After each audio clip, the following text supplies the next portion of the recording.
I'm Ezekiel Thorne, Water Systems Engineer at Millbrook Treatment Plant. When the infection turned people into monsters, I transformed our facility into the last functioning fortress in the county. 6 of us survived that first week by using water infrastructure as both defense and lifeline.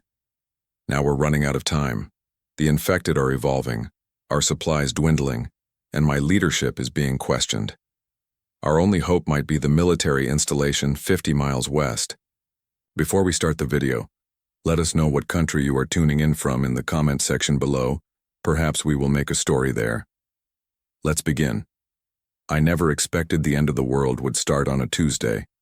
October 15th was supposed to be normal. I'd overslept, skipped breakfast, and was rushing to make it to my shift at the Millbrook Water Treatment Plant. The radio was playing that annoying pop song about summer love, even though frost covered the ground that morning. I was more concerned about my supervisor's lecture than anything else. Highway 219 was when I first knew something was wrong. Traffic stopped completely about 3 miles from the plant. Not just slow, stopped. Cars abandoned, doors left open. Through the early morning fog, I saw people running between vehicles. Some were screaming. Others were moving with this unnatural lurching gait that made my skin crawl. I rolled down my window to ask what was happening when a woman slammed her palms against my driver's side door. Her face was covered in blood, eyes milky white, jaw snapping rhythmically like some kind of machine. I rolled up my window just in time as she began smashing her head against the glass. That moment, her dead eyes looking at me but not seeing me. That's when I knew this wasn't a normal Tuesday. My name is Ezekiel Thorne. I'm a water systems engineer specializing in retrofitting abandoned infrastructure. That expertise is why I'm alive today, and why 5 others survived with me during those first critical days. I escaped the highway by driving my truck through a drainage ditch and across Old Man Peterson's cornfield. The plant sits on elevated ground about half a mile from the main road. When I arrived, the parking lot was nearly empty. Only 3 cars besides mine. Nowhere near the usual 20 or so for morning shift.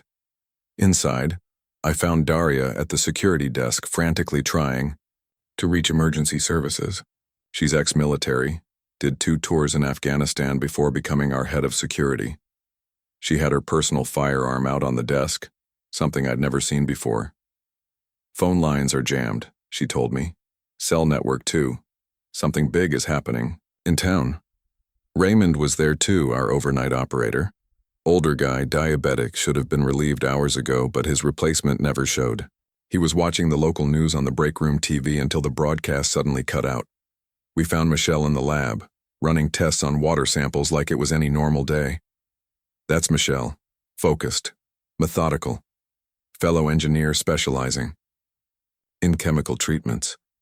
When I told her what I'd seen on the highway, she didn't believe me until Daria confirmed similar reports were coming in before communications went down. Terrence from maintenance arrived about 20 minutes after me, had to abandon his motorcycle halfway and run the rest. Said he saw people attacking each other in the streets. Said they didn't stop when shot by police. Said one officer emptied his entire clip into a man who kept coming until the officer put one through his head.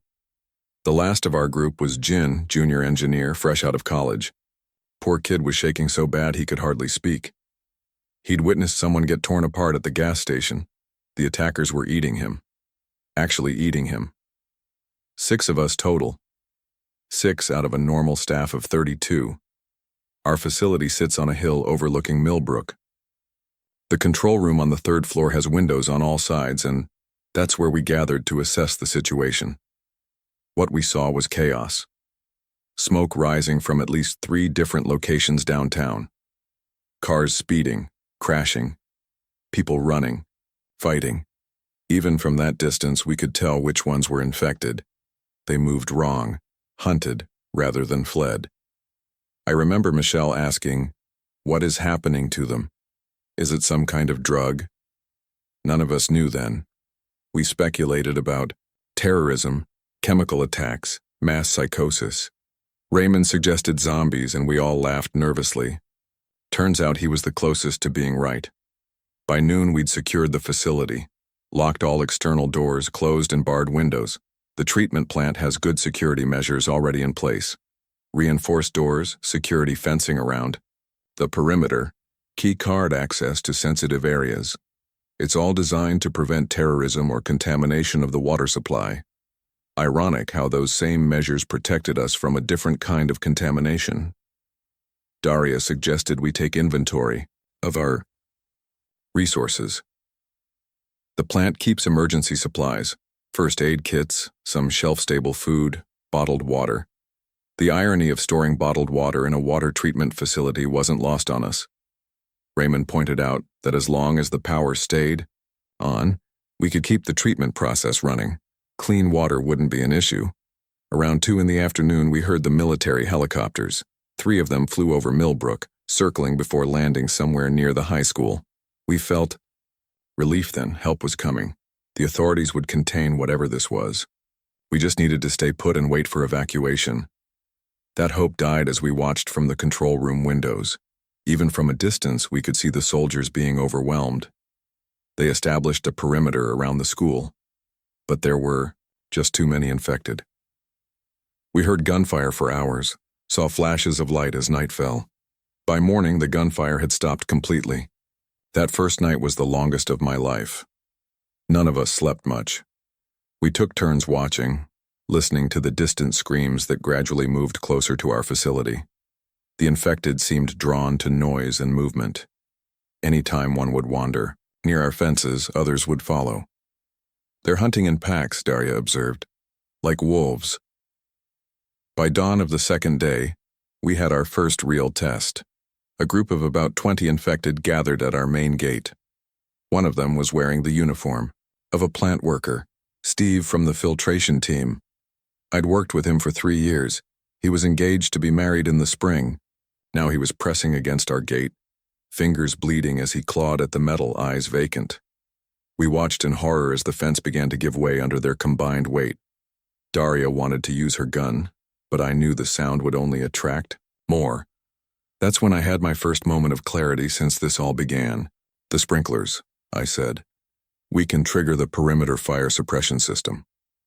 Water cannons meant to contain chemical fires suddenly erupted around the fence line, blasting the infected with high-pressure streams. They were knocked back, disoriented. Some fell and couldn't get back up on the wet ground. It bought us enough time to reinforce the gate with maintenance equipment. That moment changed something in our group dynamic. They looked at me differently after that. Like maybe I knew what I was doing. Truth is, I was terrified, but my engineering brain kept working, kept seeing our facility not just as a shelter but as a system we could adapt. By the end of day 2, we lost all contact with the outside world. Power grid was still functioning, but television broadcasts had stopped completely. Radio was nothing but emergency alerts repeating the same useless information. Stay indoors, avoid contact with infected individuals, wait for authorities. We gathered that night in what became our war room, the main control center with its banks of monitors and controls for every system in the plant. I spread out the facility blueprints and began to explain my idea. This isn't just a temporary shelter, I told them. We need to think long-term. This place has everything we need to survive for months if we're smart about it. I pointed out our advantages. Elevated position with clear sight lines, secure fencing around the entire perimeter, independent backup power generators with a month's worth of fuel. Most importantly, we controlled the water, not just for ourselves but potentially for the entire county if the municipal systems failed. What about food? Raymond asked, always practical. His diabetes meant consistent meals weren't optional. We have emergency rations for about 2 weeks, Michelle said, having completed her inventory. After that, we'll need to find more.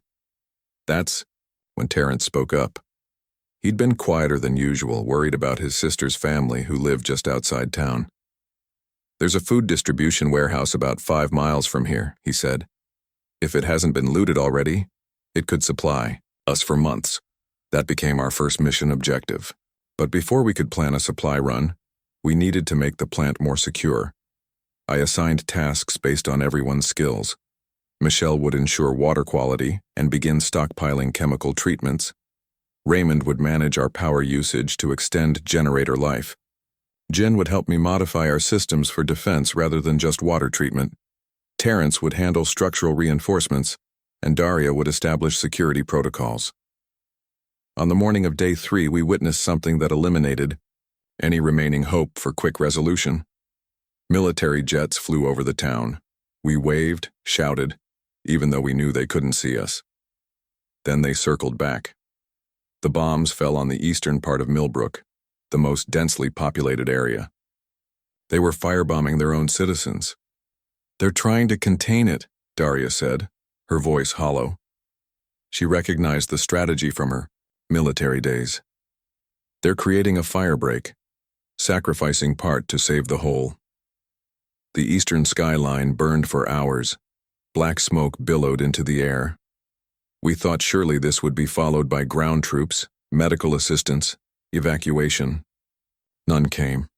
The infection had spread too far, too fast.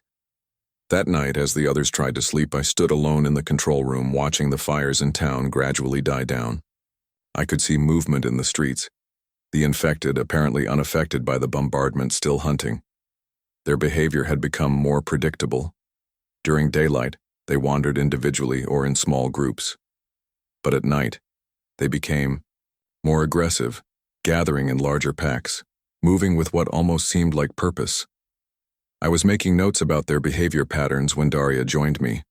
She stood silently for a while, watching the ruins of our town. "We're on our own, aren't we?" she finally asked. I nodded. "I think we need to accept that no one is coming to rescue us, at least not anytime soon." "Then we better get serious about turning this place into a fortress," she said. "Because from what I've seen, those things out there are changing, adapting. And if we don't adapt faster, we won't survive." She was right.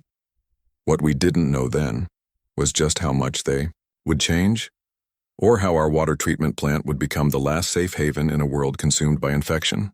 The next morning, I called everyone together to implement my full plan. We weren't just going to survive in this facility, we were going to transform it into an impenetrable fortress. My plan for the water treatment plant was ambitious, but necessary. We needed to think of it not just as a temporary shelter, but as a long-term survival base. On the morning of day 4, I gathered everyone in the control room with a detailed blueprint I'd been working on all night.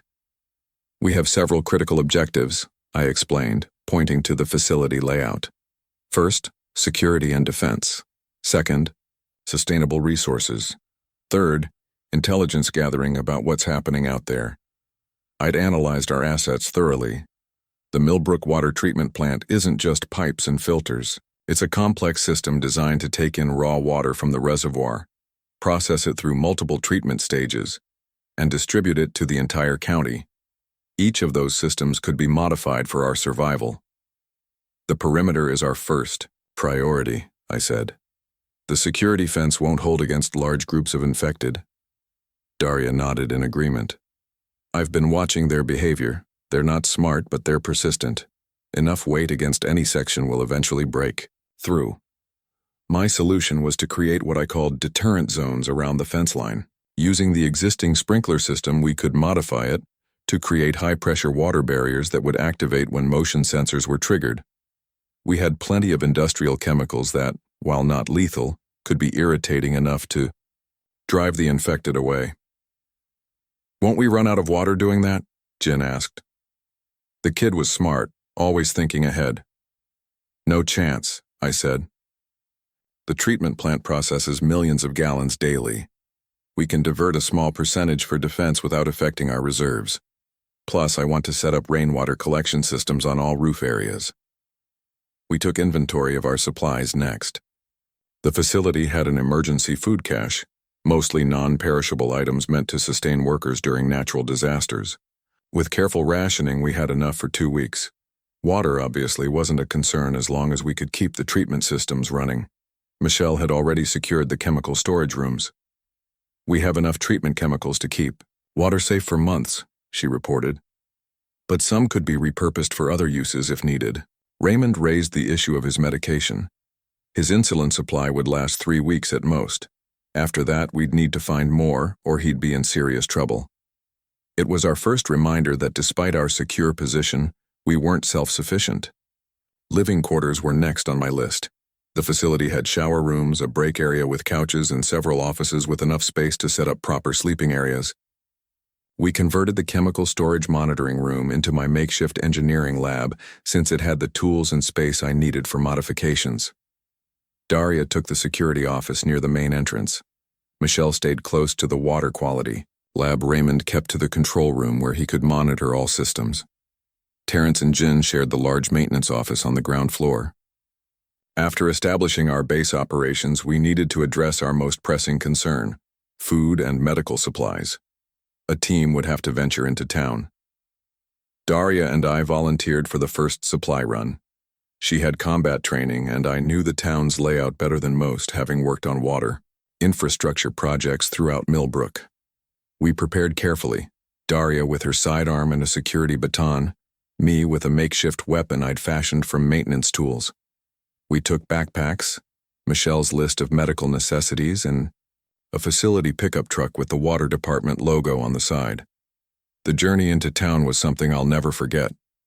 What had been a thriving community of 30,000 people just days before was now unrecognizable. Cars abandoned in the middle of streets, buildings with broken windows, and the infected, wandering aimlessly until they detected movement or sound, then transforming instantly into single-minded predators. We parked several blocks from the Millbrook Pharmacy, planning to move quietly on foot the rest of the way. Daria taught me how to move, staying low, using cars and buildings for cover, freezing in place when infected wandered too close. It took us nearly an hour to cover 3 blocks. The pharmacy had already been looted, but not completely. The front displays were emptied, but the prescription counter in the back was mostly intact. While Daria stood guard, I filled a bag with antibiotics, pain relievers, first aid supplies, and most importantly, several boxes of insulin for Raymond. I also grabbed prenatal vitamins, remembering something my mother once told me about them being good for general nutrition in emergencies. Our next stop was Fuller's Hardware 4 blocks away. We needed tools, materials for reinforcement, batteries, anything that could help secure the plant. This proved more challenging. The hardware store was partially collapsed from what looked like fire damage, likely from the military bombing. As we carefully picked through the remains, I heard a sound that made my blood run cold. A wet, guttural growling coming from the back storeroom. Daria signaled for me to freeze as she slowly raised her weapon. From the darkness emerged what had once been a store employee, still wearing a tattered uniform vest. His movements were jerky, uncoordinated, but purpose-driven as he sensed our presence. Daria took him down with a single shot to the head. The sound echoed through the empty store, and we knew immediately it was a mistake. Within seconds we heard them coming, dozens of infected drawn by the noise. "Run," Daria whispered, grabbing my arm. "Now." We bolted from the store, our half-filled bags bouncing against our backs. The infected poured from alleys, buildings, seemingly everywhere. They moved faster than I expected, not the shambling gait from zombie movies, but a desperate, hungry rush. We sprinted back to the truck, Daria firing precise shots when necessary to clear our path. We made it back to the truck seconds before they reached us. As I gunned the engine, infected hands slapped against the windows, bodies thudding against the doors. We plowed through them, the truck's bumper sending bodies flying as we escaped. The drive back to the plant was silent. We were processing what we'd seen, not just the infected, but the state of the town. Millbrook was gone. Whatever this infection was, it had consumed everything in days. When we returned, the others gathered eagerly for supplies and news. Their faces fell as we described the town's condition. Terrence asked about the eastern neighborhoods where his sister lived. I couldn't lie to him. That area had been the Yao, most heavily bombed. His expression hardened, but he said nothing. The next week was focused on implementing my security designs. We installed pressure sensors around the perimeter fence that would trigger water deterrent systems. I modified the chemical feed pumps to create a diluted mixture that wouldn't harm us, but would disorient the infected. Terrence rigged up motion-activated lights using backup generator power. I spent 3 days creating what I called water walls, modified fire suppression systems that could create literal barriers of high-pressure water on command. If the infected breached the fence, we could channel them away from critical areas, or even trap them between water streams until we could eliminate the threat. We established daily routines. Watches were divided into 6-hour shifts with at least 2 people awake at all times. Jin proved surprisingly resourceful, using his computer skills to maximize our generator efficiency and helping Michelle set up a water testing regimen to ensure continued safety of our supply. Raymond became our designated cook, turning our limited supplies into meals that at least felt normal. His previous hobby of gardening led to another project, converting one of the large settlement tanks into a growing area for fast-yielding vegetables. The water, light, and controlled temperature of the treatment plant made it ideal for growing food. On day 9, we celebrated our first real victory, a fully operational defense system and the first sprouts in Raymond's makeshift garden. That night, we allowed ourselves a larger meal than usual and shared stories of our lives before. Michelle had been engaged, her fiancé traveling in Europe when the outbreak hit. Jin had just graduated, this job his first out of college. Terrence spoke about his sister's children, his voice breaking only once. Daria surprised us all. The tough ex-military security chief had been a concert pianist in another life, before her tours of duty changed her. Music and war are both about patterns, she said.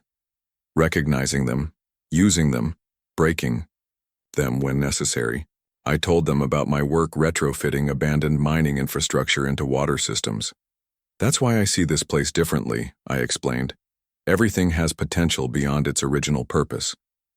Raymond asked if I had family. I told them about my ex-wife, a CDC researcher working in Atlanta. The irony wasn't lost on anyone. She might have been working on this very outbreak while I was hiding in a water treatment plant. I didn't share my deepest fear, that she was either dead or infected. Some thoughts you keep to yourself even among fellow survivors. That night I had the first real conversation with Terrence about his family. He found me doing a midnight check of the perimeter sensors. "Do you think there's any chance?" he asked, not needing to elaborate. "There's always chance," I said, not wanting to offer false hope but unwilling to extinguish it entirely. "People are resourceful." He nodded, looking out over the darkened town. "I keep thinking I should go look for them." "We could," I offered. "Not alone, but a small team. Once we're more secure here." Something changed in his expression, a spark of hope I would later wish I hadn't kindled. "Her neighborhood is only 4 miles from here," he said. "They might have sheltered in place. They were prepared people, had emergency supplies." I agreed to plan a reconnaissance mission to check on his family when we had better intelligence about the town's condition. That promise would come back to haunt me later. The next morning, we all gathered for breakfast. Powdered eggs and canned fruit, a feast by our new standards. It felt like a family meal in some strange way. 6 people from different backgrounds, different lives, united by survival. "I have something to show you all," I announced, unfolding a map I'd been working on. It detailed water infrastructure throughout the county, treatment substations, pumping facilities, reservoir access points. These are all potential safe zones or resource points. More importantly, many are connected by maintenance tunnels. If we need to move through the county undetected, these could be our highways. Michelle leaned forward, studying the map. The chemical treatment station near the reservoir would have supplies we could use. "And the pumping station on Hill Road has its own generator," Raymond added. Daria pointed to several locations. "These would make good fallback positions if this facility is compromised." I hadn't wanted to voice that possibility, but she was right. We needed contingency plans. The water treatment plant was secure now, but we couldn't predict how the situation would evolve. On day 14, we spotted the first truly concerning change in the infected. A group of them had gathered at the main gate, but instead of mindlessly pushing against it as before, they seemed to be testing different sections almost methodically. When our water deterrent activated, they retreated but didn't disperse completely. They watched, waited, then tried again at a different point. "They're learning," Jin whispered as we observed from the control room cameras. "Not learning," Michelle corrected. "Evolving. Their behavior is changing through some kind of natural selection. The ones with slightly more adaptive behaviors survive longer.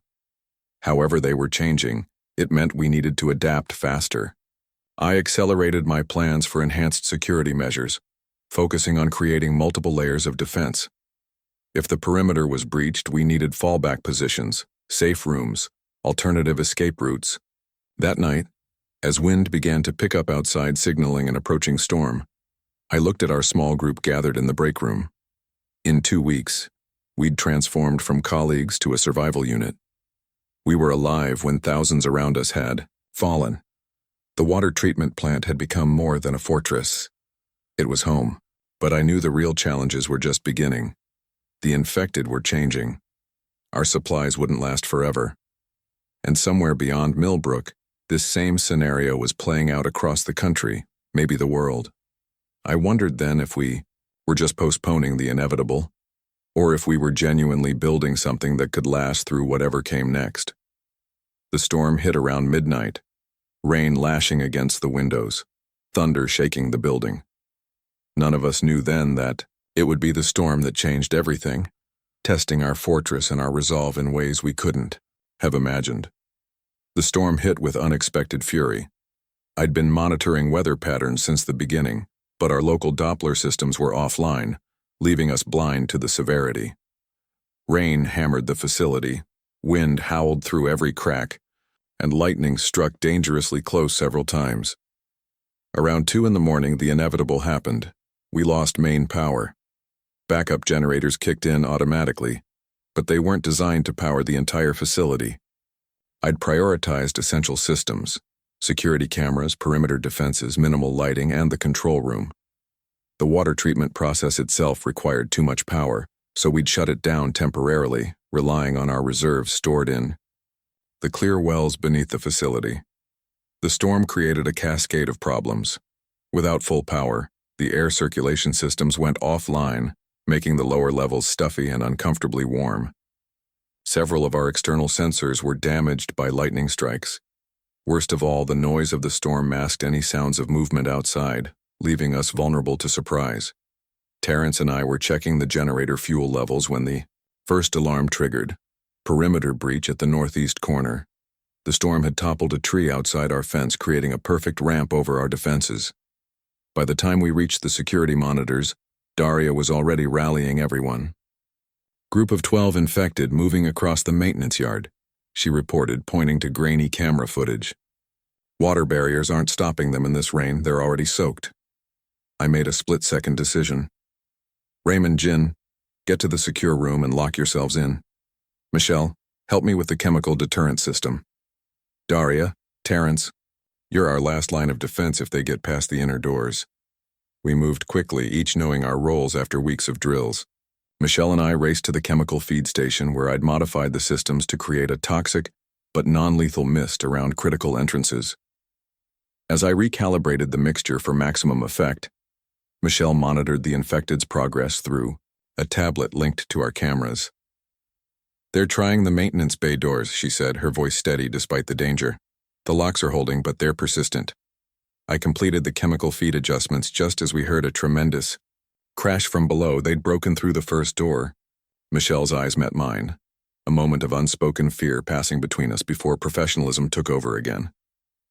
"Ready," I said, finger hovering over the activation control. We heard Daria's voice through our radios. "They're in the lower corridor, moving toward the chemical storage area. 10 seconds to contact." I activated the system. Hissing filled the air as chemical mist deployed through repurposed fire suppression nozzles. Through the security feed, we watched the infected stumble into the cloud. Their reactions were immediate: disorientation, confusion, several dropping to their knees. But not all of them. 3 pushed through, seemingly less affected than the others. "Daria, 3 incoming," I warned. What happened next still haunts me. Daria and Terrence engaged the remaining infected in the narrow hallway outside chemical storage. Daria was clinical, efficient, taking down 2 with her baton to conserve ammunition. Terrence was handling the third when the unexpected happened. The infected seemed to anticipate his movement, dodging sideways before lunging. Terrence's scream came through the radio as teeth sank into his forearm. He managed to finish the infected with his crowbar, but we all knew what that bite meant. I felt my stomach drop as Daria helped him up, already applying pressure to the wound. In the secure room, we gathered around Terrence. His face was pale, sweat beading on his forehead as Michelle cleaned and bandaged the bite. "We need to amputate," Daria said quietly. "It's the only chance." Terrence looked at each of us, then at his arm. "Do it," he said. I won't describe what followed. We had basic medical supplies, but nothing adequate for such a procedure. Michelle did her best with limited painkillers and the sharpest tools we could sterilize.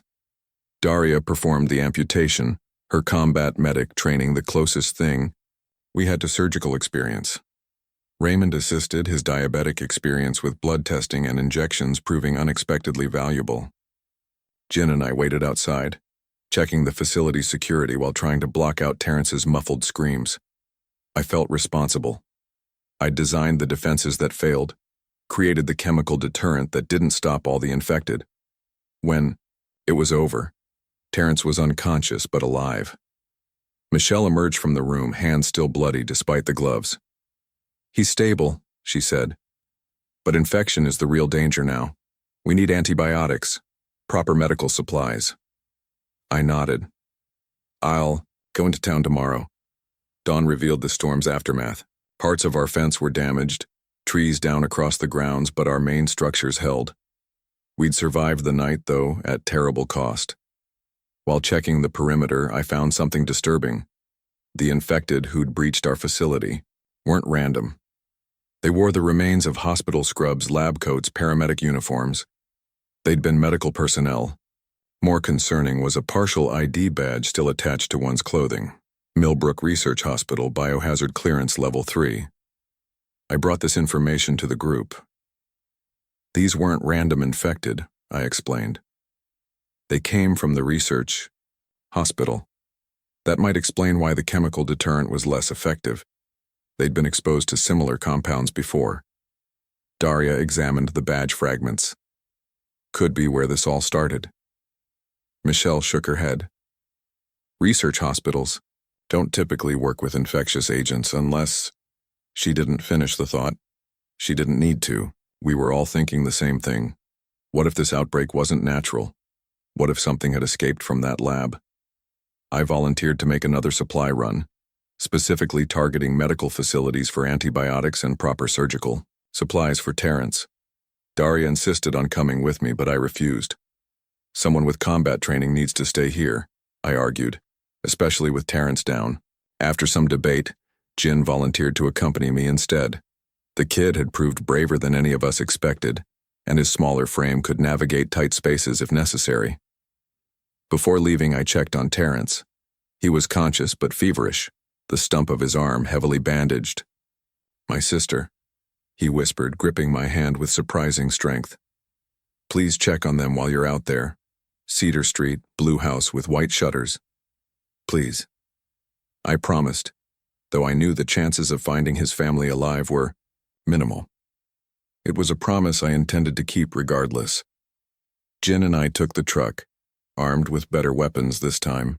Makeshift spears fashioned from maintenance tools, plus Daria's backup pistol with strict instructions to use it only in absolute emergency. Our destination was Millbrook Community Hospital. Smaller than the research facility, but more likely to have the practical medical supplies we needed. The drive through town showed how much had changed in just weeks. Buildings were becoming overgrown, already nature reclaiming streets with alarming speed. Abandoned cars had been moved, stacked almost purposefully at certain intersections. Most disturbing were the deliberate markings on some buildings, crude symbols painted in what looked uncomfortably like blood. "They're organizing," Jin whispered, pointing to a group of infected moving in formation through a park. "Look how they signal to each other." He was right. Their movements weren't random anymore. There was purpose, coordination. They responded to each other, maintained distance, moved like units rather than individuals. The hospital parking lot was littered with military equipment, abandoned Humvees, medical evacuation tents, supply crates. The military had made a stand here and failed. We parked a block away and approached on foot, using the forest of abandoned ambulances as cover. The hospital's main entrance was blocked by bodies, piles of them, infected and soldiers alike, evidence of a desperate last stand. Jin spotted a service entrance that seemed clear, and we made our way inside through the loading docks. The hospital interior was catastrophic. Overturned gurneys, medical equipment scattered everywhere, walls and floors stained dark with blood. But the infected were strangely absent. We moved carefully through pharmacy storage, filling our bags with antibiotics, surgical supplies, painkillers, and anything else that seemed potentially useful. Jackpot, Jin whispered, holding up several insulin kits. Raymond's supply. We were about to leave when Jin spotted a doctor's office with the door ajar. Inside, we found a research journal, its pages stained but mostly legible. The journal belonged to Dr. Sarah Chen, infectious disease specialist.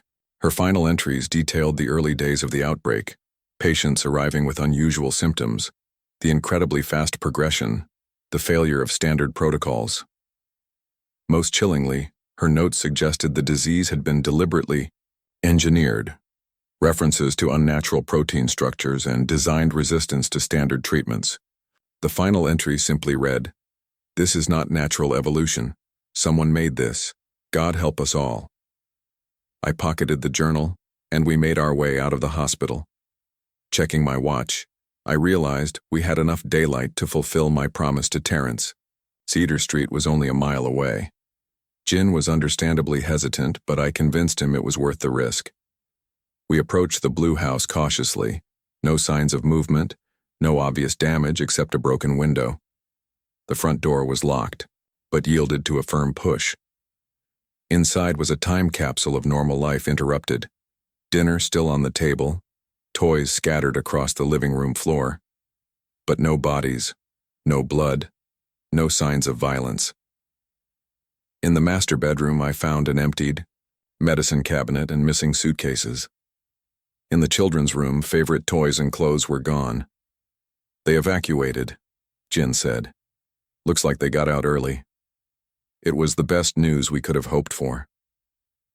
I gathered a few family photos and a child's drawing signed to Uncle Terry as proof for Terrence that at least they'd had a chance. Our return to the plant was uneventful, which itself was unusual. The infected seemed to have moved elsewhere, the streets eerily empty. When we arrived, Michelle met us at the gate, her face grim. "Terrence isn't doing well," she said, taking the medical supplies. "The fever's getting worse." While Michelle tended to Terrence, I shared what we'd found with Daria and Raymond. The journal, the evidence of military failure, the strange behavior of the infected, and most importantly, the hopeful news about Terrence's family. That night I took watch alone, needing time to process everything. Around midnight I heard someone enter the control room behind me. It was Michelle, exhausted from hours of trying to stabilize Terrence. "He's asking for you," she said quietly. Terrence was conscious but barely. His skin was gray, eyes sunken. The infection had spread despite the amputation. We both knew what was happening. "Did you find them?" he asked, voice barely above a whisper. I showed him the photos, the drawing, told him about the signs of evacuation, the missing suitcases, and medicines. "They got out, Terrence. They had a chance." A ghost of a smile crossed his face. "Thank you for not lying to me." "I'm not," I insisted. "The evidence was clear. They evacuated early." He nodded weakly. "Promise me something else. The generator needs maintenance every 100 hours. The bearing in the cooling fan is wearing out. Don't forget to check it." Even dying, he was thinking about our survival. I promised to maintain the generator exactly as he would have. He seemed satisfied, drifting into unconsciousness shortly after. We took turns sitting with him through the night. Just before dawn, Terrence seized violently, then went still. Michelle confirmed what we already knew. He was gone. We wrapped his body carefully, each of us sharing memories of him during our brief time together. Then came the hardest part, ensuring he couldn't come back as one of them. Daria handled it, taking him outside to a spot by the eastern fence where wildflowers had started growing through the gravel. The next day, I found myself in the chlorine storage area, staring at the tanks. Each contained enough chlorine gas to kill everyone in the facility if released. The thought was tempting, a quick end rather than the slow deterioration we faced. What was the point of surviving if this was all that remained? A world of monsters, dwindling supplies, watching friends die one by one. I was calculating how quickly the gas would fill the air handling system when Michelle found me. She didn't ask what I was doing, she knew. Instead, she sat beside me on the cold concrete floor and pulled something from her pocket, Dr. Chen's journal. "I read it," she said. "All of it." "Then you know this was engineered. Someone did this deliberately." She nodded. "But I also found this." She flipped to a page I'd missed, where Dr. Chen had sketched molecular structures. She was working on a treatment protocol before the end, using compounds that target the altered proteins. We have those compounds here, Ezekiel, in our water treatment chemicals. That moment changed everything. If the infection was engineered, it could be defeated. If Dr. Chen had started developing a treatment, maybe we could continue her work. For the first time since the outbreak began, we had more than just survival to work toward. We had purpose. The memorial service for Terrence was brief but meaningful. Each of us placed something personal by his grave. I left my water quality testing kit, a tool we'd often shared during maintenance rounds. Raymond's diabetes was becoming harder to manage as his insulin supply dwindled, despite the new supplies we'd found. Jin had grown quieter, more watchful, and I caught Daria staring at the fence perimeter more often, calculating odds I didn't want to contemplate. But Michelle had new energy, spending hours in the lab testing chemical combinations based on Dr. Chen's notes. I joined her when I could, my engineering background complementing her chemical expertise. We were an unlikely research team, working with limited equipment in a water treatment plant while the world collapsed around us. A month after losing Terrence, we spotted the first watchers, a group of survivors observing our facility from the ridge to the west. They made no aggressive moves, just watched for hours, before disappearing back into the tree line. 3 days later, they returned in larger numbers. "They've been taking inventory," Daria concluded.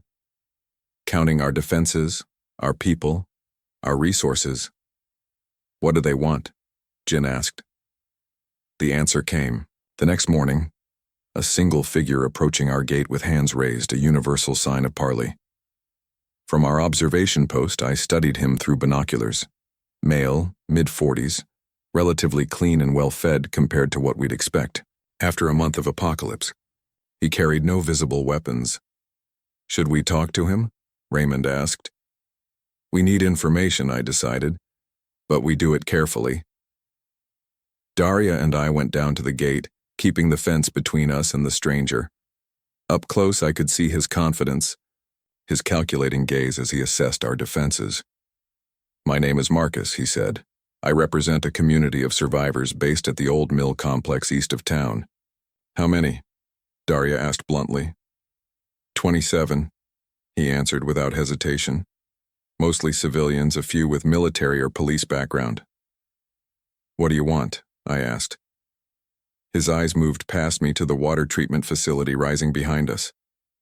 "The same thing everyone wants now: safety, food, clean water." He emphasized the last words. "We have supplies, ammunition, skilled people, but our water situation is becoming critical. The river's contaminated, and our filtration methods are primitive." I understood immediately. They needed our expertise, our facilities. The question was whether they planned to ask nicely or take by force. "We're not looking for conflict," Marcus continued, sensing my thoughts. "We're proposing an alliance. Your water and technical skills, our numbers and supplies. It sounded reasonable on the surface. Too reasonable, perhaps. But we needed more information about the outside world, and this was our first contact with organized survivors. "We'll consider it," I said. "Come back tomorrow, same time, just you." After he left, opinions were divided. Jin and Raymond favored alliance, safety in numbers. Daria was suspicious of their intentions.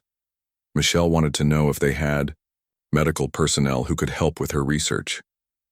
"We don't have to decide right away," I said. "Let's learn more first." That night, I couldn't sleep, my mind racing with possibilities and dangers. Our fortress was secure but limited. With more people, we could expand our safe zone, scavenge more effectively, perhaps even begin to reclaim parts of the town. But more people meant more complications, more chances for conflict, betrayal. The water treatment plant had kept 5 of us alive for a month. But I was beginning to realize that survival wasn't enough. If humanity was going to rebuild from this catastrophe, we needed more than just walls and water. We needed community, purpose, hope. The question was whether Marcus and his people represented that hope, or just another threat in a world already full of dangers. In the control room, watching the sunrise paint the infected town in deceptively peaceful light, I made my decision.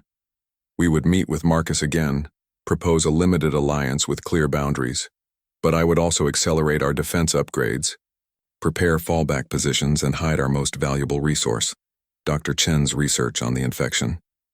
Some knowledge was too dangerous to share until we knew exactly who we were dealing with. I didn't know then how dramatically that decision would backfire, or how it would reveal secrets about the infection that would change everything we thought we knew about our situation. Marcus returned the next morning as agreed, this time with a small offering: medical supplies, fresh vegetables from somewhere, and ammunition that fit Daria's pistol. Calculated gifts that demonstrated their resources while addressing our known needs. I remained suspicious but practical.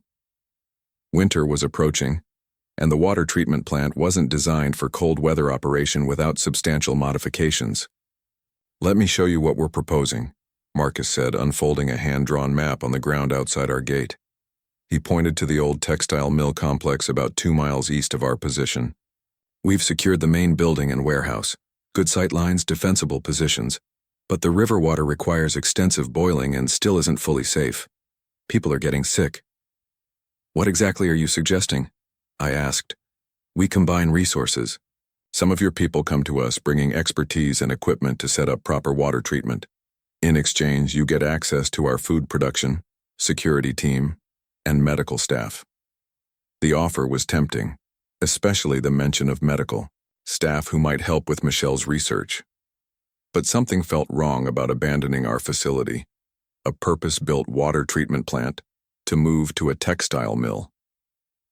"Why don't you come here instead?" I countered. "This facility is specifically designed for water purification.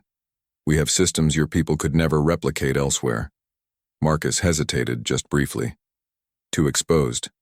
Your fences are good, but not enough for larger numbers.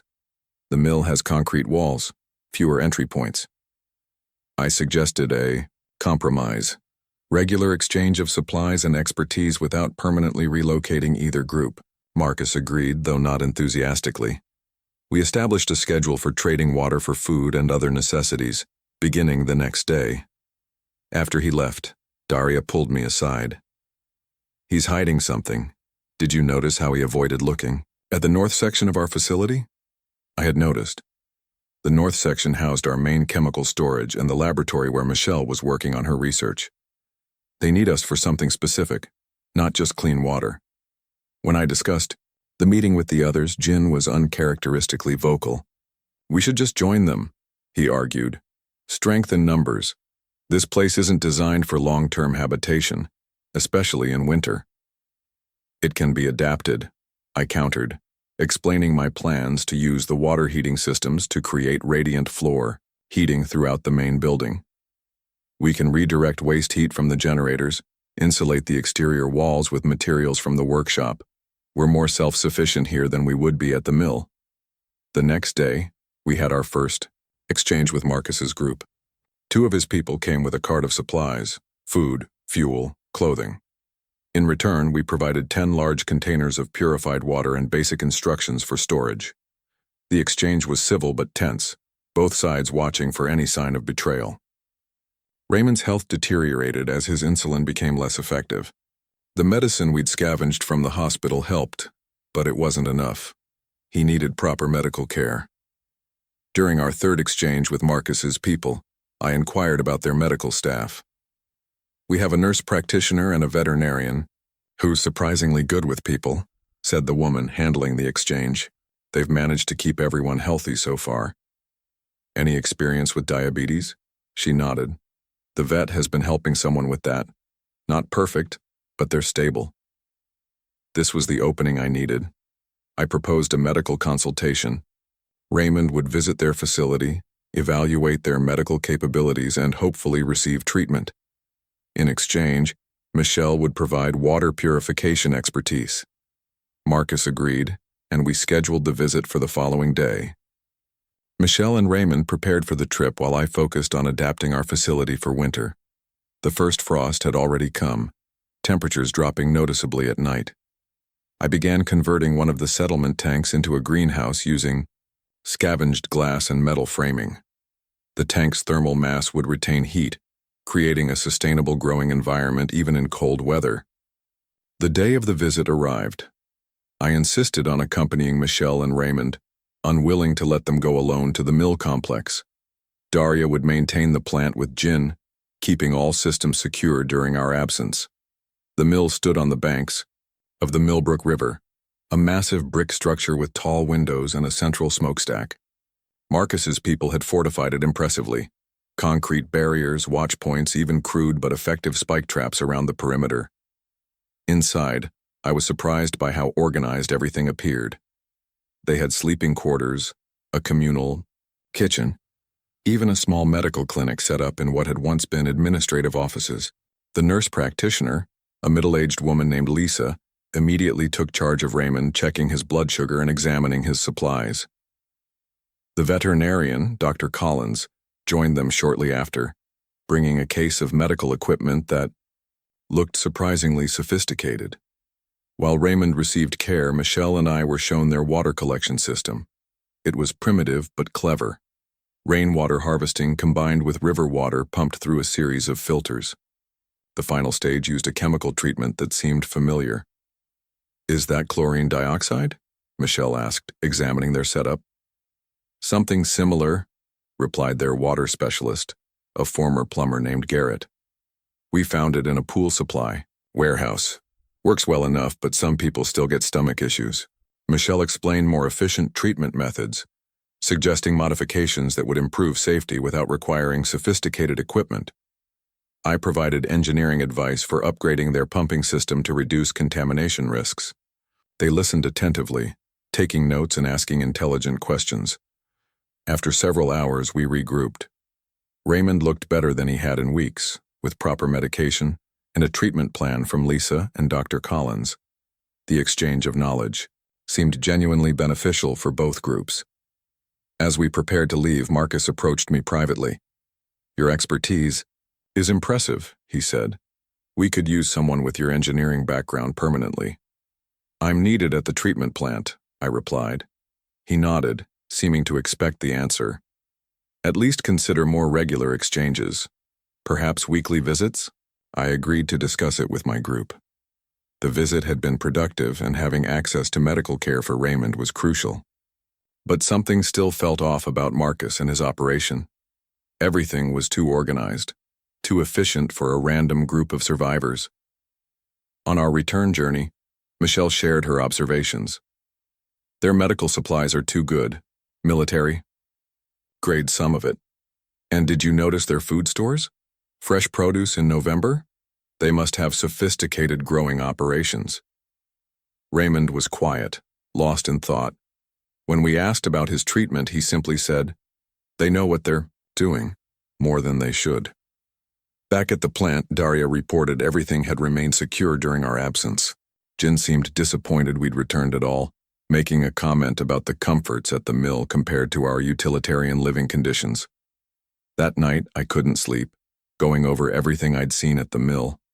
Their setup was too perfect, their supplies too plentiful. My engineering mind kept returning to one detail. Their water filtration system used chemicals that weren't standard for civilian water treatment. They were industrial purification compounds, the kind used in sensitive research facilities. I shared my concerns with Michelle the next morning in the lab where she continued her research into Dr. Chen's treatment protocols. I noticed the same thing, she said, looking up from her microscope. Their chemical formula is similar to what we use here, but with modifications typical for biocontainment facilities. You think they're connected to the research hospital, where the outbreak might have started? She hesitated. I think they know more than they're telling us. Look at this. She showed me a slide with 2 water samples, one treated with our standard chemicals, another with a compound she'd synthesized based on Dr. Chen's notes. In the first sample, tissue from an infected, taken during our last encounter, remained active. In the second, the tissue had deteriorated significantly. The chemical compound they're using at the mill is a diluted version of this, she explained. Not strong enough to kill the infection, but enough to weaken it. They know something about how it works. This revelation changed everything. If Marcus's group had knowledge about the infection's origins, they might be crucial to Michelle's research. But if they were somehow involved in its release, they could be dangerous in ways we hadn't imagined. We agreed to proceed carefully. We would maintain exchanges with Marcus's group, gathering more information while keeping our own discoveries secret. Michelle would continue her research, but we'd move her equipment to a more secure location within the facility, away from visiting eyes. Winter arrived in full force the following week. Snow blanketing the town, temperatures dropping below, freezing at night. I completed the greenhouse conversion, creating our sustainable food source using hydroponic techniques I'd learned from water reclamation projects. The radiant floor heating system worked better than expected, keeping our living quarters comfortable despite the cold. During this time, Raymond's health stabilized thanks to the treatment plan from the mill's medical team. Jin became our designated liaison with Marcus's group, handling regular exchanges. Daria focused on security, particularly concerned about how the snow affected our fence integrity and visibility. Michelle made a breakthrough with her research in early December. She burst into the control room where I was monitoring our systems, excitement evident despite her exhaustion. "I've found something," she said, spreading her notes across the console. Dr. Chen was right. The infection targets specific neural pathways, but it's not just a virus or bacteria. It's an engineered biological agent combined with a chemical catalyst. The catalyst is water-soluble, which explains the rapid transmission through bodily fluids. "Can it be neutralized?" I asked, the engineer in me immediately looking for practical applications. Theoretically, yes. The chemical compounds we use for tertiary water treatment can break down the catalyst, rendering the biological component dormant. It won't cure the infected, but it could create a barrier. Treated water in the system would make a person temporarily resistant to infection. The implications were staggering. We controlled the one resource that could potentially protect against infection, properly treated water. No wonder Marcus was so interested in our expertise. The next day, we received an unexpected visitor. Jin returned from his regular exchange accompanied by Lisa, the nurse practitioner from the mill. She requested to speak with Michelle urgently about a medical situation in their community. Michelle took her to the lab, while I kept watch nearby, suspicious of the unusual visit. Through the partially open door, I overheard fragments of their conversation, mentions of accelerated mutations, resistance to treatment, and most alarmingly, controlled subjects. When they emerged, Michelle's face was unreadable, but her eyes met mine with a clear message. We needed to talk privately. Once Lisa had left with Jin as escort, Michelle pulled me into the secure communications room where we couldn't be overheard. "They're conducting experiments," she whispered, voice tight with controlled anger. "They have infected subjects restrained in a secure area of the mill. They're testing different treatments, observing mutation patterns." That's why they need our water expertise, I realized. They're using our chemicals in their experiments. Michelle nodded. Lisa came because they've observed something new. The infected are developing resistance to their chemical treatments. She wanted to know if we'd seen similar patterns. What did you tell her? Enough to seem cooperative without revealing what we actually know.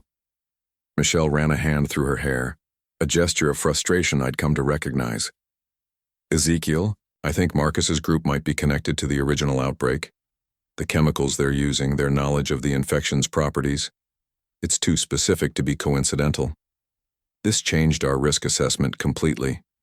If Marcus's people were involved in creating the infection, their interest in our facility took on a sinister dimension.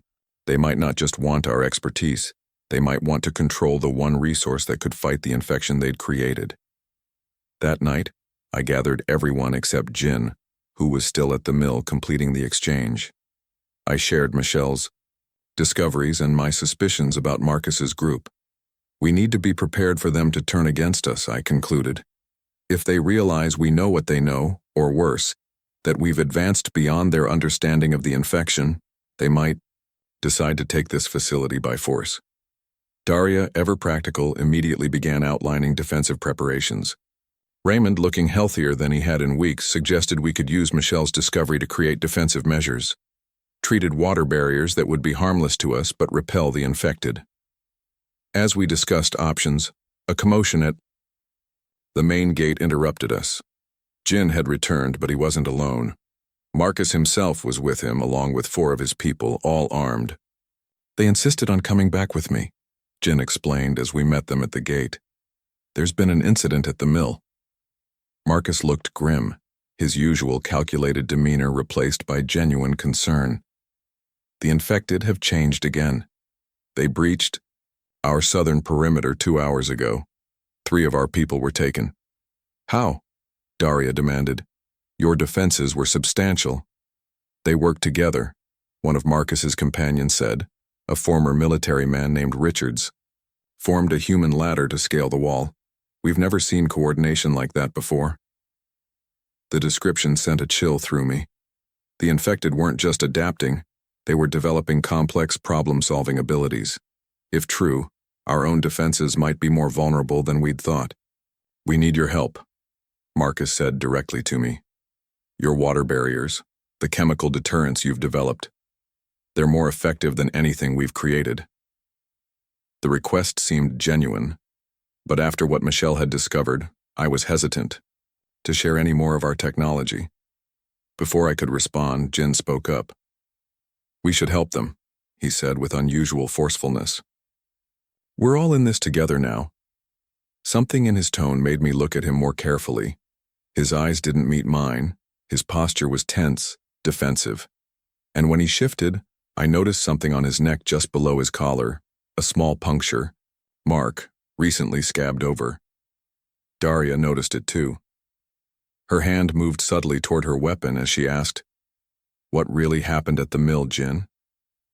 The atmosphere changed instantly. Marcus's people tensed, hands moving to their weapons. Jin's expression hardened into something I didn't recognize. They know, he said simply to Marcus. About the experiments. About everything. Marcus sighed, a sound of genuine regret. That's unfortunate timing. We really do need your help with the infected. But now we'll need to have a longer conversation about our mutual future. As he spoke, I noticed movement at the tree line beyond our fence. Figures emerging from the shadows. More of Marcus's people taking up positions around our perimeter. This wasn't an emergency visit. It was a calculated takeover attempt. I think you should leave, I said evenly, signaling Daria with a slight nod toward the control panel near the gate. We can discuss cooperation tomorrow after everyone's had time to consider options. I'm afraid we need to resolve this now, Marcus replied. Your facility has become too important to leave in uncertain hands. Jin stepped away from us, moving to stand with Marcus's group. The betrayal stung, but now I understood his recent behavior, the advocacy for joining the mill group, his eagerness to serve as liaison. They'd turned him somehow, convinced him, or coerced him. What Marcus didn't know was that we'd prepared for this possibility. Daria casually leaned against the control panel, entering a sequence we'd established weeks ago. Throughout the facility, locks engaged automatically, securing critical areas. More importantly, the primary defense system activated, not the obvious water barriers, but a secondary system I designed specifically for human threats. A fine mist began to spray from concealed nozzles around the gate area, water treated with Michelle's latest compound.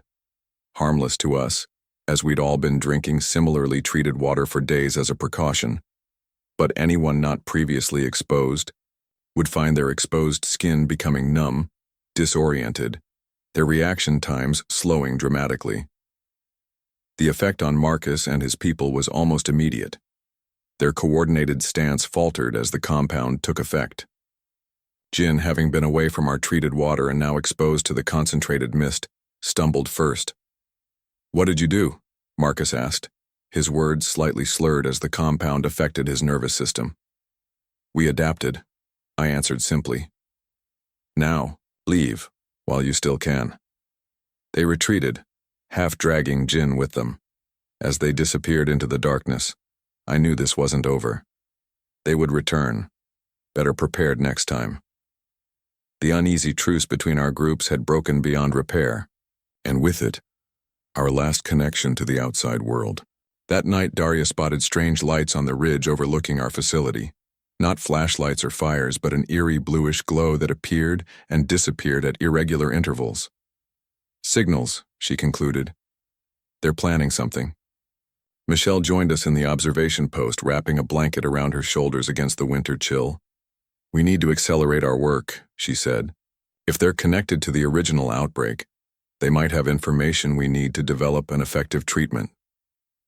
"You think we can actually cure this thing?" I asked. She looked out at the darkness, toward where the mysterious lights had been. "Not cure exactly, but create immunity maybe, a way to prevent infection. If we can do that, we have a chance at rebuilding something better than mere survival." As if in response to her words, the facility's long-dormant radio equipment suddenly crackled to life in the control room. We rushed inside, hardly believing the sound. For weeks, all frequencies had been dead, nothing but static on any channel.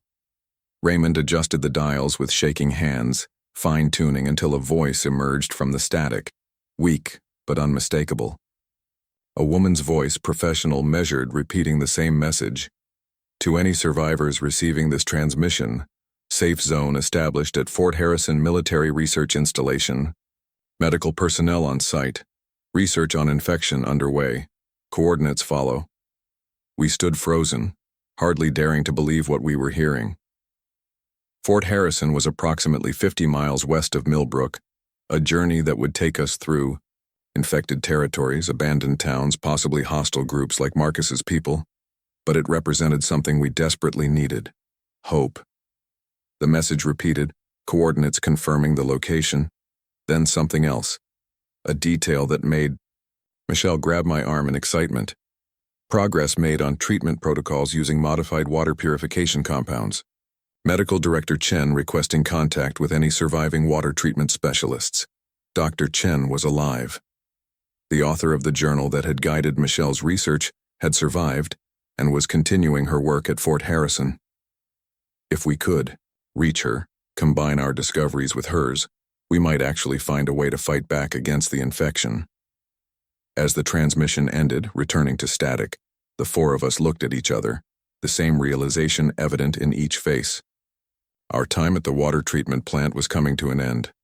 We had transformed it from a simple workplace into a fortress that kept us alive through the first wave of the apocalypse.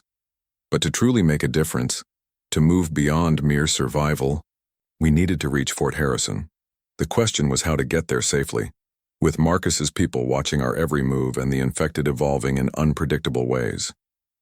We needed a plan, supplies, and perfect timing. That night, as snow fell softly outside, covering our fortress in a deceptive blanket of peace, I began mapping our escape route, not by road, where we'd be exposed and vulnerable, but through the one infrastructure network I knew better than anyone, The county's water system.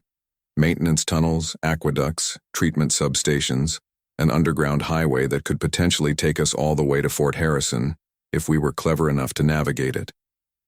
Looking at my companions, Michelle engrossed in her research notes, Raymond checking our supplies with methodical care, Daria cleaning her weapons with practiced precision, I felt a surge of determination. We had survived this long against impossible odds. We had created a fortress from a water treatment plant. Now we would find a way to turn our knowledge into something more valuable than mere survival, a future worth fighting for. The radio message from Fort Harrison changed everything. We now had purpose beyond day-to-day survival. We had destination, direction, and most importantly, the knowledge that we weren't alone in trying to understand and fight the infection. For the next 3 days, the radio message from Fort Harrison repeated at regular intervals. Always the same information.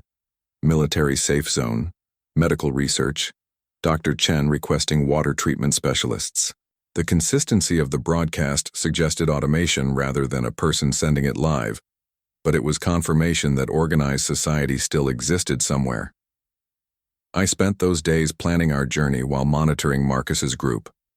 They maintained a perimeter around our facility, but made no direct moves against us. They were waiting for something, perhaps reinforcements or a moment of vulnerability. I wasn't going to give them either. The weather worked in our favor. Heavy snow made movement difficult for both humans and infected. Our greenhouse was producing enough vegetables to supplement our stored rations. Raymond's health remained stable with carefully rationed medication. Michelle continued her research with renewed vigor, knowing Dr. Chen might validate her theories. The route to Fort Harrison would take us through the heart of Millbrook, then west across rural areas following the county's main water conduit system. I identified 7 critical junctions where we'd need to surface before finding connecting tunnels or aqueducts. Each emergence point carried risk of encountering infected or hostile survivors. This is the most direct route, I explained to the others, tracing the path on my map. Approximately 50 miles total, but only about 15 above ground if we use the infrastructure network. Daria examined the plan critically. Timeline? 5 days minimum, more likely 7, accounting for obstacles and rest periods. What about Marcus's people? Raymond asked. They're watching every exit. I pointed to a maintenance tunnel leading from our north filtration room. This access point isn't on standard facility blueprints. It connects to the original water system from before the treatment plant expansion. It'll get us past their perimeter undetected. Michelle raised the most important concern. Supplies? We can't carry enough for everyone. We'll cache supplies at key points along the route, I explained. I've identified water treatment substations and pumping facilities where we can store food, medicine, weapons. Starting tomorrow, I'll make supply runs using the maintenance tunnel when Marcus's patrols are at their furthest point. The plan took shape over the next few days. Daria created lightweight weapons from maintenance tools, spears with chemical-treated, tips based on Michelle's research. Raymond packed medical kits optimized for mobility. Michelle documented her research findings on waterproof paper, ensuring the knowledge wouldn't be lost if something happened to her. I made the first supply, run on a night when snow fell heavily, covering my tracks almost immediately. The maintenance tunnel was tight, barely 4 feet in diameter, running 20 feet below ground for nearly half a mile before connecting to the municipal water system. At the first junction, I cached food, water, and a hand-drawn map for the next segment. I repeated this process for 3 nights, establishing supply points along our entire route. On the 5th night after hearing the radio transmission, I returned from my final supply run to find Michelle waiting in the control room, excitement evident in her tired eyes. "I've finalized the formula," she said, pointing to her notes. "Using Dr. Chen's research and what we've learned about the infection's interaction with our treatment chemicals, I've created a concentrated compound that should provide temporary immunity." Immunity? The word seemed almost fantastical after months of seeing the infection's devastating effects. She nodded. "It won't last long, 48 hours at most based on my calculations, but it should prevent the infection from taking hold if we're exposed during that window." This changed everything. With temporary immunity, our journey became significantly more feasible. We could move more confidently through infected areas, knowing a bite or blood exposure wouldn't mean immediate conversion. "How much can you produce before we leave?" I asked. "Enough for 4 doses each. 32 hours of protection total per person."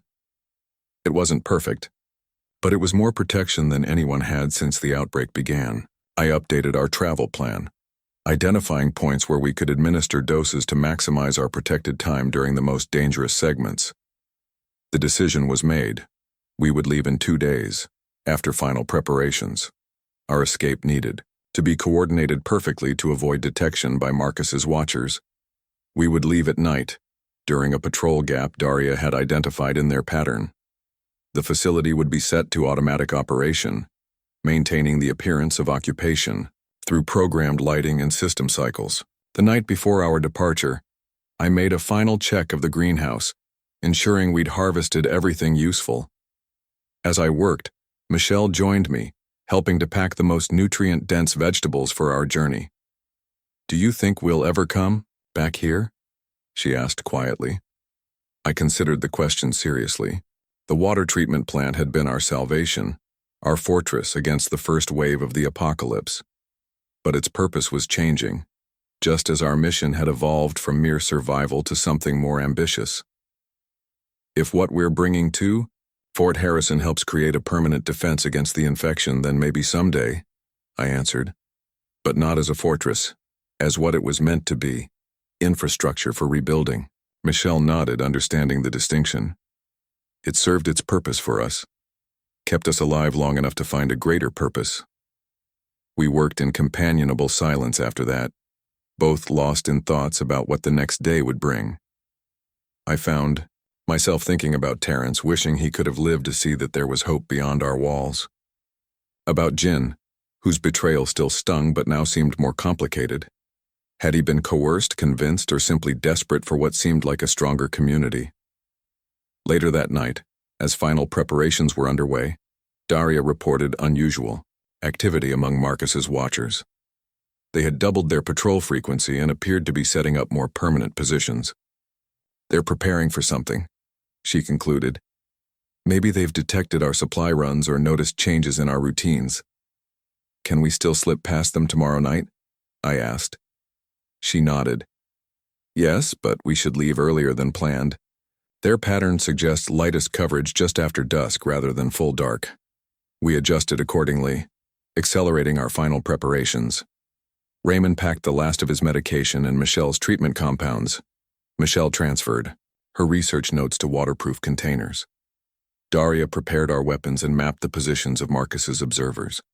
I made final adjustments to the facility's automated systems, programming them to maintain the illusion of occupation for at least a week after our departure. We were as ready as we could be. But the universe rarely cooperates with even the most carefully crafted plans. The attack came at dawn, not from Marcus's people, but from the infected. They came in numbers we hadn't seen before, hundreds swarming from the town toward our facility. Most terrifying was their coordination. They moved in distinct formations, faster groups circling to cut off potential escape routes while slower groups maintained pressure on the fences. From the control room, we watched in horror as Marcus's observation posts were overwhelmed first. His people fought well, but were quickly overrun by the sheer number of infected. Some managed to fall back toward the mill, but many were taken down. Those who fell rose again within minutes, joining the mass converging on our facility. "They're being driven this way," Daria observed, pointing to movement patterns on our cameras. "Something's pushing them toward us specifically." She was right. This wasn't random. The infected were being herded toward us, possibly by other infected acting as coordinators. The fence began to buckle under their combined weight. Our water, deterrent system slowing but not stopping their advance. "We need to leave now," I decided. "Gather only what you can carry. We use the maintenance tunnel as planned." As the others rushed to collect essential supplies, I made a critical decision. If the infected breached the facility completely, they could potentially follow us through the water system network. I needed to ensure that didn't happen, even if it meant sacrificing our fortress. I accessed the chemical feed controls, creating a timed release sequence for the chlorine storage tanks. In high concentration, the gas would fill the lower levels of the facility, eliminating any infected that breached our defenses. It would render the plant temporarily uninhabitable, but wouldn't cause permanent damage to the critical systems. As I finished the programming, a tremendous crash announced the failure of our eastern perimeter fence. Security cameras showed infected pouring into the maintenance yard, headed for the main building doors. East wing is compromised, I announced over our radio system. Everyone to the north filtration room now. I activated our internal security protocols, sealing bulkhead doors between sections to slow the infected's progress. Then I initiated the final sequence, a cascading power shutdown that would drive all backup energy to essential systems and then trigger the chemical release after we'd had time to escape. The north filtration room remained secure as I arrived, the others already there with our supplies. The maintenance tunnel access was hidden behind filtration equipment, the entrance barely wide enough for one person at a time. Daria first, I directed, then Raymond, Michelle, and I'll seal it behind us. As Daria prepared to enter the tunnel, a pounding began on the filtration room door. Heavy, deliberate impacts that suggested something larger than standard infected. Through the reinforced glass panel, we caught glimpses of what had once been Marcus, his features still recognizable despite the transformation. Behind him stood Jin, similarly changed but somehow different, more controlled, his eyes showing terrible awareness rather than the mindless hunger of typical infected. They've evolved again, Michelle whispered, horrified. They're maintaining some cognitive function through the infection. The door began to buckle as Daria disappeared into the tunnel, Raymond following close behind. Michelle hesitated, looking back at her research equipment. We can't take it all, I told her gently. The knowledge is in your notes, in your mind, that's what matters. She nodded, clutching her waterproof case of notes, and entered the tunnel. I prepared to follow, setting the final stage of the chemical release sequence. The door gave way. Just as I pulled myself into the tunnel, infected pouring into the room. I caught a final glimpse of Jin's face, his eyes meeting mine with what seemed like recognition before the tunnel access panel slammed shut. The maintenance tunnel was claustrophobic, barely large enough to crawl through. Complete darkness enveloped us except for the narrow beams of our flashlights. We moved as quickly as possible, knowing what followed behind. After what seemed like hours but was likely only 20 minutes, we reached the first junction. A small maintenance chamber, where the tunnel connected to the larger municipal water system. We paused briefly to check our supplies and verify our position on the map. From here, we would follow the main water conduit west toward the reservoir, then connect to the county aqueduct system. The larger tunnels would allow faster movement but might contain other dangers. Did everyone make it out with their immunity compounds? Michelle asked, checking her own supply. We each confirmed our doses were intact. Raymond suggested we take the first one now, providing protection for the next 2 days of travel. Michelle agreed, and we each injected the carefully measured compound. The effect was subtle, a slight warming sensation spreading from the injection site, nothing more dramatic. How will we know if it works? Raymond asked. Let's hope we don't have to find out, Daria replied grimly. We continued through the water system, following my maps. The municipal tunnels were larger, allowing us to walk upright in single file. Occasionally, we encountered maintenance chambers with access to the surface, confirming our position against landmarks. At each emergence point, Daria would check for dangers before we proceeded. By nightfall, we had covered nearly 10 miles, reaching our first supply cache at a small pumping substation. We rested briefly, consuming some of our rations and checking Raymond's blood sugar. The journey was taking a toll on him, his breathing labored despite our measured pace. I'm fine, he insisted when Michelle expressed concern. Just need a short rest. We allowed ourselves 4 hours of sleep in shifts, 2 people always awake on watch. The pumping station was secure but not impregnable. When my watch came, I found myself thinking about the water treatment plant, wondering if the chemical release had functioned as designed. I imagined the chlorine gas filling the lower levels, driving back the infected, preserving the core systems for future recovery. At dawn, we continued west, now following the main aqueduct that supplied water to the western half of the county. The tunnel here was practically cavernous, large enough for maintenance vehicles. Our progress improved significantly, covering ground faster than I'd estimated in my original plan. By midday, we encountered our first real obstacle, a collapsed section of tunnel where groundwater had undermined the structure. The gap wasn't large, perhaps 20 feet, but it meant climbing to the surface in an unplanned location. Daria scouted the exit point, returning with concerning news. We're near the highway interchange. Heavy infected presence above. They're still showing coordinated behavior. Options? I asked. She considered. We backtrack half a mile, find the maintenance shaft I spotted earlier. It emerges in a less exposed position. We followed her suggestion, emerging in the parking lot of an abandoned gas station about a quarter mile from the highway. The area seemed clear initially, but as we prepared to cross open ground to reach the next tunnel access point, movement caught my attention, a group of infected emerging from a nearby restaurant. At their head was a figure I recognized immediately, Marcus, or what remained of him. They followed us, Michelle whispered. How is that possible? They're tracking us somehow, I realized. Maybe they can detect the immunity compound. There was no time for further analysis. The infected had spotted us and were approaching rapidly. Our chemical-treated spears would be effective against individual infected, but not against a coordinated group this size. The gas station, Daria said, pointing to the building. Defensive position now. We barricaded ourselves inside, using shelving units to block windows and doors. Raymond found the manager's office with a reinforced security door, a potential last stand position if the main area was breached. Michelle and I searched for anything useful among the looted shelves, finding little beyond a few overlooked. Canned goods and some automotive supplies.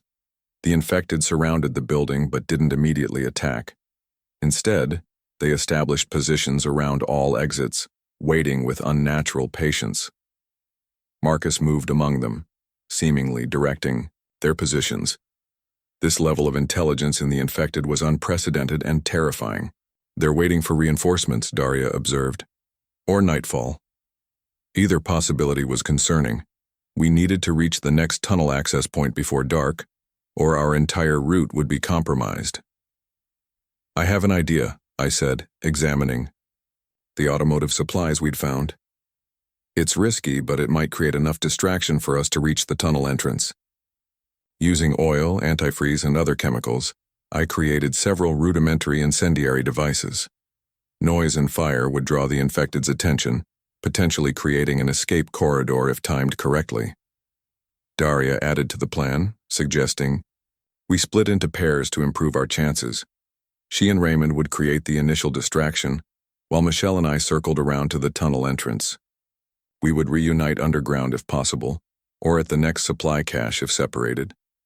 It wasn't ideal, but it was our best option as daylight began to fade. We prepared ourselves, checking weapons and securing supplies. Michelle administered our second dose of the immunity compound, providing fresh protection for the next 2 days. Ready? Daria asked, holding one of the makeshift incendiaries. We nodded, sharing a moment of silent solidarity before implementing our desperate plan. Daria and Raymond would throw their devices to the east, drawing infected away from our escape route to the west. Michelle and I would wait 30 seconds, then make our break for the tunnel entrance located behind a nearby office building. The plan initially worked better than expected. The first explosion and resulting fire drew most of the infected eastward, their coordinated behavior momentarily disrupted by the primal attraction to noise and light. Daria and Raymond sprinted south, drawing pursuers further from our position. Michelle and I seized the opportunity, running toward the office building that concealed our tunnel access. We were halfway there when a horrifying sound reached us, Raymond's scream cutting through the chaos. I turned to see him fallen, Daria desperately fighting off infected to reach him. Without hesitation, I changed direction, heading toward them. No, Michelle grabbed my arm. The tunnel, we have to reach it. She was right logically, but I couldn't abandon them. "Get to the tunnel," I told her. "I'll help them and follow." Before she could protest, I was running toward Raymond and Daria, my chemical-tipped spear ready. I reached them as Daria was pulling Raymond to his feet. He was injured but alive, a deep gash in his leg from falling debris rather than a bite. "Move," I ordered, taking Raymond's other side. Together we half-carried him toward the office building where Michelle was waiting at the partially exposed tunnel entrance. The infected were recovering their coordination, Marcus directing a group to cut off our escape route. We wouldn't all make it in time. Daria recognized this first. "Take him," she said, transferring Raymond's weight fully to me. "I'll hold them back." "Daria, no. This is tactical, not heroic," she cut me off. "Get to Fort Harrison. Complete the mission." Before I could argue further, she charged toward the approaching infected, drawing them away from our escape route. Her military training was evident in every movement as she engaged them with precision and discipline, creating the time we desperately needed. Michelle helped me get Raymond through the tunnel entrance, pulling the access cover partially closed behind us. We heard the battle continue above, Daria's methodical defense gradually overwhelmed by sheer numbers. Then silence, more terrible than any sound. The tunnel was dark, quiet, and smelled of stale water. Raymond's breathing was labored, his leg injury worse than it had initially appeared. Michelle examined it by flashlight as I consulted our maps. "The bone's not broken, but he's lost blood," she reported. "We need to reach the next supply cache quickly." I calculated our position. 2 miles to the West Ridge pumping station. We cached medical supplies there. With Raymond between us, we moved as quickly as his injury allowed. The immunity compound gave us confidence that even if his wound had been exposed to infected blood, he was temporarily protected. But we needed proper medical supplies to prevent conventional infection. We reached the West Ridge station as Raymond was weakening from blood loss. The small maintenance building was secure, allowing us to treat his wound properly with the medical supplies from our cache. Michelle used her limited medical knowledge to clean and stitch the gash while I prepared a small meal from our supplies. As Raymond rested, Michelle and I assessed our situation. We were approximately halfway to Fort Harrison, with 2 more supply caches along our planned route. We had lost Daria, our security expert and strongest fighter. Raymond was injured and would move slower than planned. And most concerning, the infected had demonstrated a new level of intelligence and coordination that we hadn't prepared for. "They're evolving faster than even Dr. Chen predicted in her notes," Michelle said, reviewing her research documentation. "The neural pathways aren't just hijacked, they're being enhanced somehow." "You think Marcus was controlling them?" I asked. She considered this. "Not controlling exactly. More like directing. The infection seems to be creating a hierarchy, with some infected maintaining higher cognitive functions and influencing others. This was a disturbing development with significant implications. If the infected were developing this level of organization, traditional defenses would become increasingly ineffective. Even the fortifications at Fort Harrison might be vulnerable to coordinated attacks. "We need to adjust our route," I decided, studying our maps. "Stay deeper in the water system, minimize surface exposure." Michelle agreed, and we planned our next day's journey while Raymond slept. The route would be longer but would require only one more surface emergence before reaching the outskirts of Fort Harrison's territory. Raymond's condition improved by morning, his color better, and fever reduced. He insisted on continuing despite our concerns about his injury. His determination was inspiring. At his age and with his medical condition, this journey was extraordinarily difficult, yet he persevered without complaint. We traveled slowly but steadily through the aqueduct system, reaching our next supply cache by evening without incident.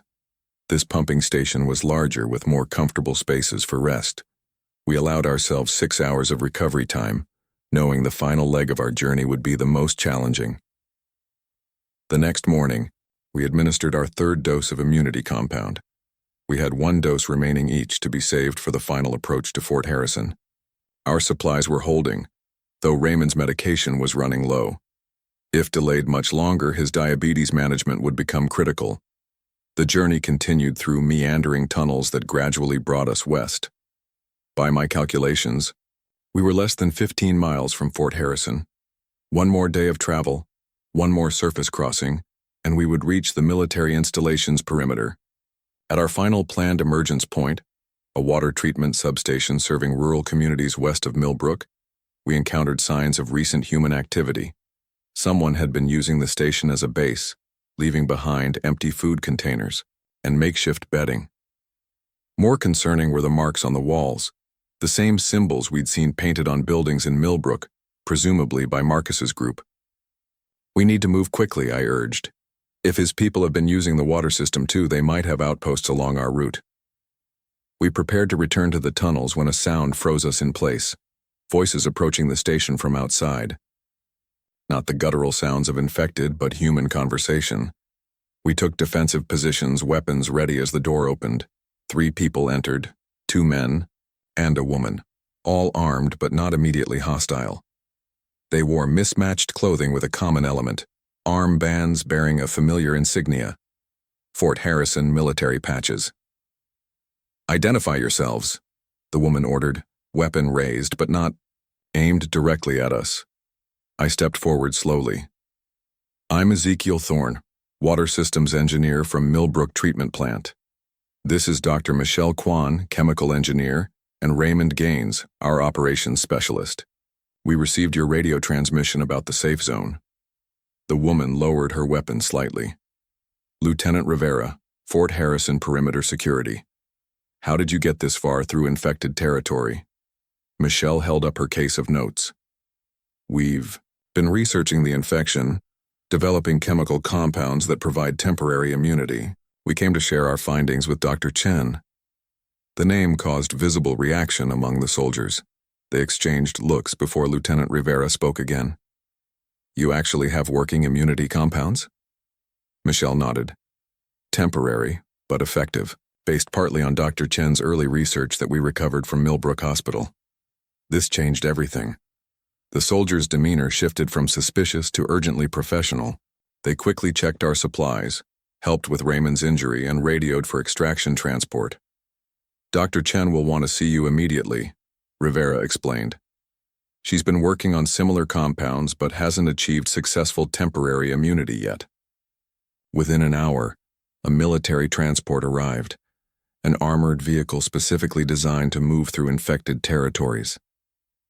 As we loaded our supplies and prepared to depart, I took a final look at the water infrastructure that had brought us this far.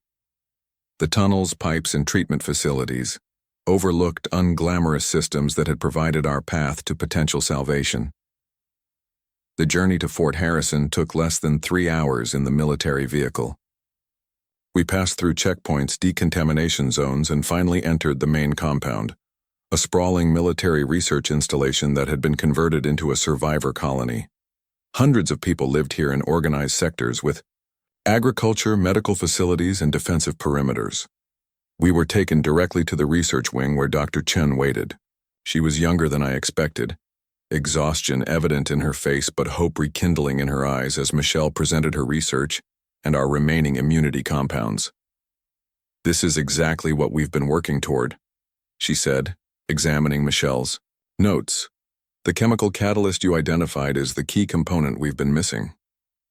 Hours of detailed scientific discussion followed, the 2 researchers comparing notes, findings, theories. Raymond was taken to the medical facility for proper treatment of his leg and diabetes management. I was debriefed by military intelligence, sharing everything we'd learned about the infected's evolution, Marcus's group, and the situation in Millbrook.